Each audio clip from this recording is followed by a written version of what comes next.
How many people it recruits around the world. By one count, over 20,000 people have come to Iraq and Syria to fight there, most of them for ISIS. If that's correct, it would be a historical record for the number of people who have volunteered for this kind of conflict. Why would anyone give up their life to join a brutal, vicious militant group? One that's fighting on all sides and, in the long run, is facing a really long shot of holding on to the territory it controls. It's a critically important question because these foreign fighters are a major source of ISIS's strength. There's something to do, a life project, and now they have it. One of the things that makes ISIS unique relative to terrorist organizations that came before it is the degree of sophistication of their social media operation.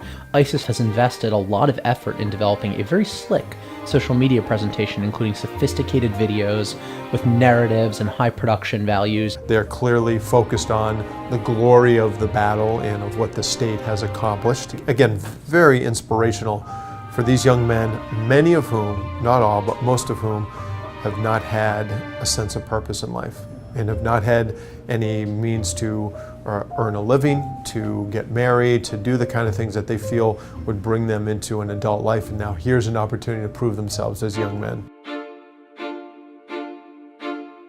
In February 2015, the Islamic State was able to shoot down a Jordanian F-16. They captured the pilot.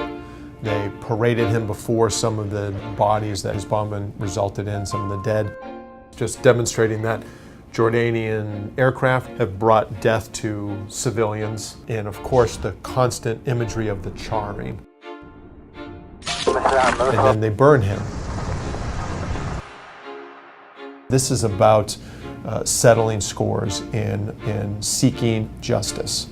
And so that is terribly stimulating for these young men to see that. ISIS's videos portray them as saviors, as heroes, as people resisting evil and violent regimes that oppress Muslims, specifically Sunni Muslims. That way you motivate people who might want to join ISIS to go travel around the world and fight for what they perceive as being justice.